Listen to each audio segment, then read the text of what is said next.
एक महाराष्ट्र के राजा थे। उन राजा का एक ही बात उसके मन में चलती थी कि मेरे नगर में कोई साधु आ जाए, मेरे नगर में कोई संत आ जाए, मेरे नगर में कोई भक्त आ जाए।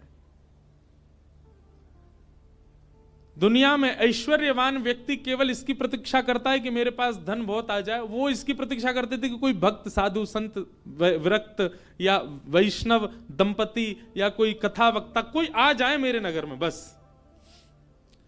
ऐसी कृपा हुई। अयोध्या से कुछ लोग पंढरपुर दर्शन करने जा रहे थे और उन महात्मा के उन राजा के नगर में आ गए।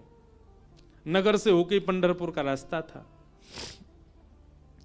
तो पंढरपुर की ओर जा रहे थे। शाम काल का समय हो गया। राजा को पता चली संतों की टोली आ रही है। वो तो ऐसा और था राजा, वो दूर दूर तक उसने अपने सैनिक लगा रखे थे। बोले आसपास के रस्तों से अगर कोई संत निकल के जा रहे हैं उनसे भी कहो यहां होके जाएं, हमारे नगर में होके जाएं। ऐसी भगवत प्रीति, भक्त प्रीति भी सबके हृदय में नहीं होती।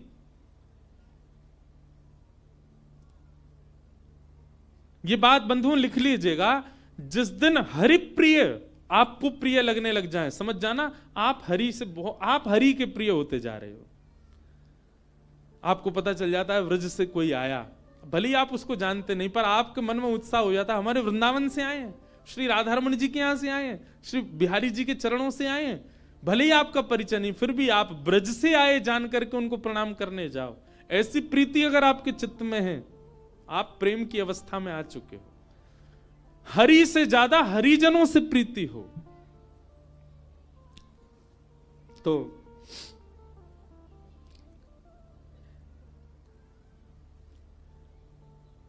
अयोध्या से संतों की टोली आई। रात में राजा ने खूब सुंदर उनका स्वागत किया, सबके लिए बढ़िया शिविर बनवाए, बढ़िया सबके लिए भोजन की व्यवस्था करी। सब साधु महात्मा बड़े प्रसन्न हो गए। बोले वाह भैया राजा, तेने तो हमारा दिल जीत लिया, क्या सुंदर व्यवस्था की। सब संतों के सबके चरण धोए, सबको माला पहनाई, प्रसाद पवाया, सोने की उत्तम व्यवस्था। और राजा रात में सोने अपने महल में नहीं गया, वहीं बैठा शिविर के बाहर ही पूरे परिवार सहित, कि कोई संत कोई आज्ञा कर दें सेवा के लिए, हम उनकी सेवा करें। संतों ने दूसरे दिन उठ करके राजा से कहा, देखो हम तुम्हारी सेवा से इतने प्रसन्न हैं कि हम सबके मन में आया कि हम कम से कम 5 दिन तो यहां रुकें। राजा रोने लगा, बोले महाराज मेरे ऊपर बड़ी कृपा, आप रुकिए।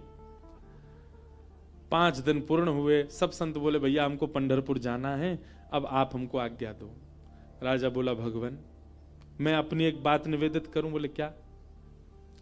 5 दिन बाद रामनवमी है, श्री राम जी का अद्भुत उत्सव है, आप लोग सब यहीं रुक जाएं, 5 दिन और रामनवमी करके चले जाएं। संत बोले भाई क्या बुराई है, इतनी अच्छी व्यवस्था राजा कर ही रहे हैं, वहीं बढ़िया कीर्तन भजन होने दो, सत्संग होने दो। 5 दिन रुक गए, सबने रामनवमी करी, अभिषेक किया राम जी का। रामनवमी पूर्ण करके सब अगले दिन संत महापुरुष बोले अब हमको आज्ञा दो, हम लोग सब चलें पंढरपुर। बोले महाराज नेक और रुक जाओ, हनुमान जयंती और आ रही है, हनुमान जन्मोत्सव, आप सब लोग रुके रहेंगे तो आप सबके सानिध्य में, हमको तो कुछ आता नहीं, हम हनुमान जी का जन्मोत्सव करेंगे। अब वो सेवा इतनी अच्छी कर रखी थी कि कुछ संत तो बेचारे उसके पक्ष में रहते थे, बोले रुक ही जाओ, बढ़िया व्यवस्था तो कर ही रखी है। रुक गए, हनुमान जन्मोत्सव तक सब लोग रुक गए। सब लोगों ने हनुमान जी का जन्मोत्सव मनाया। संत महापुरुष कहने लगे, बोले भैया अब हमको आज्ञा दे दो, अब हम लोग चलें। बोले महाराज उसके बाद में फिर कोई और उत्सव आ रहा था 15 दिन बाद, उसका नाम ले दिया। बोले वो किए बिना तो आप कैसे जाओगे, कहां आपको व्यवस्था ही नहीं मिलेगी, मेरे यहां हो जाएगा।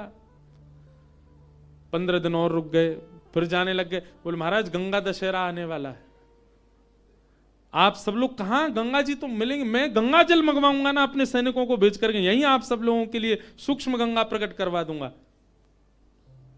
फिर रुक गए, गंगा दशहरा हो गए। सब करते करते करते महाराज जेठ का महीना निकल गया। कब आए थे? रामनवमी पे आए थे, तब से जेठ आ गई। जेठ के बाद अब फिर जन्माष्टमी राधाष्टमी के उत्सव आ गए। वो उत्सवों के बहाने दे दे करके संतों को रोक लें। महाराज अब तो चातुर्मास करना पड़ेगा आपको, चातुर्मास प्रारंभ, कहां जाओगे, यहीं कर लो। चातुर्मास करवा दिया। चातुर्मास के बाद कार्तिक का महीना आ गया, कार्तिक में तो मैं जाने नहीं दूंगा आप लोगों को। दिवाली होली ये तो यही करनी पड़े, होली आ रही है, होली पे तो सब संग रहेंगे। करते करते फिर से रामनवमी आ गई। संत जनों ने चरण पकड़े, बोले राजन अब तो जान दो हम। संत तो राजा बोले एक काम करो, क्या बाल भोग करके चले जाओ, कुछ नहीं तो सुबह का बाल भोग तो ले लीजिए। बोले ठीक है। अब बाल भोग भाग पा करके तैयार हुए ही थे, बोले बाल भोग पा लिया सब। बोले देखे ना कढ़ाई चढ़ गई है, राजभोग बनना है, राजभोग तो पा जाओ। संत बोले जे नहीं हिलने देगा हमको। बोले देखो ये सब अनादर हो जाएगा, इतनी पूड़ी कचौड़ी सब्जी बन रही है, इनको तो पा जाओ।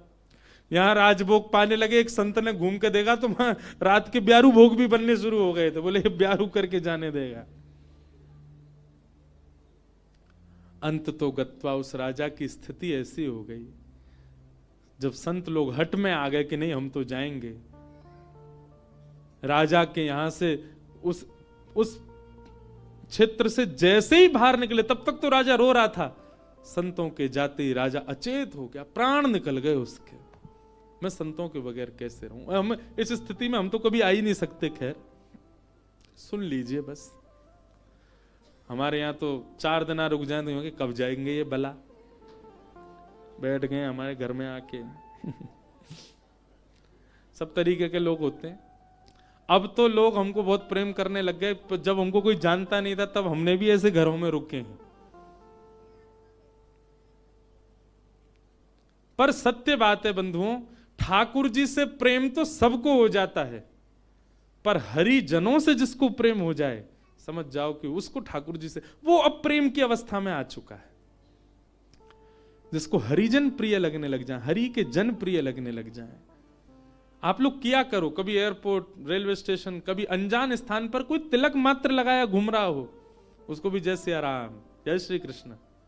सामने वाला प्रत्युत्तर में अगर ये पूछ ले भैया कौन, कुछ नहीं आपके माथे पे हमने तिलक देखा, कंठ में हमने तुलसी जी देखी तो हमको लगा कि आप वैष्णव हो, इसलिए हमने प्रणाम किया।